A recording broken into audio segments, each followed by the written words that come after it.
मध्यस्थीकरण र शरीर बन्दको मुद्दा चलेको छ। अनि बाबुको जन्म दर्ता अनि सुत्केरी खर्च दिनुपर्छ कि पर्दैन? बच्चा छ, म कहाँ जाने? म काम गर्न जाने, सुत्केरी मान्छे काम गर्न जान्छन्। ल भन्नु न, नहेरोस्, मलाई नहेरोस् त, ल भन्नु न, मलाई नहेरोस्, उसको सन्तानलाई त हेर्नु पर्यो नि त। उसको सन्तानलाई म कहाँ बोकेर जाने कि यो बच्चालाई कहाँ जाने भन्नु न, ल काम गर्न जाएको नि।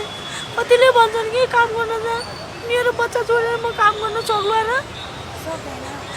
2 महिना 3 महिनाको सुत्केरी मान्छे को काम गर्न जान्छ कि? ल भन्नु न।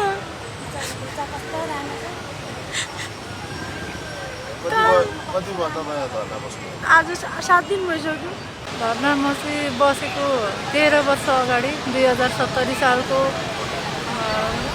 बलात्कारी केसको चाहिँ अदालतले लड्दा सर्वोच्चसम्म लड्दाखेरि पनि मैले न्याय नपाएपछि, उचित न्याय मैले नपाएपछि यहाँ बसेको हो।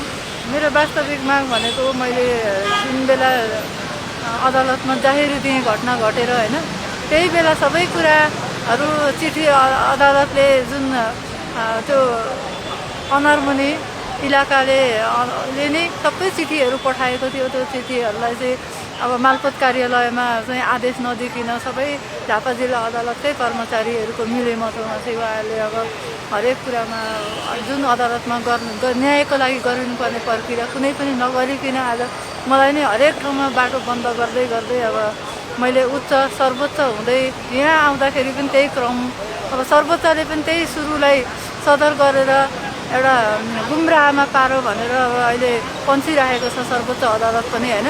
मेरो चाहिँ 2081 साल दुर्घटनामा परेर चाहिँ मेरो यो दाहिने बाटो चाहिँ पुरै अङ्गभङ्ग भएर एउटा दुर्घटना त जानेर हुँदैन, तर पनि अब एउटा वडा अध्यक्ष सुनसरी नरुवा नगरपालिका वडा नम्बर 6 को वडा अध्यक्ष सुमन थापा भन्ने व्यक्तिले चाहिँ एउटा दुर्घटना गराएर चाहिँ उहाँ फरार भएर मलाई स्थानीय हस्पिटलसम्म लगेर चाहिँ म बाँच्न सफल भएँ होइन।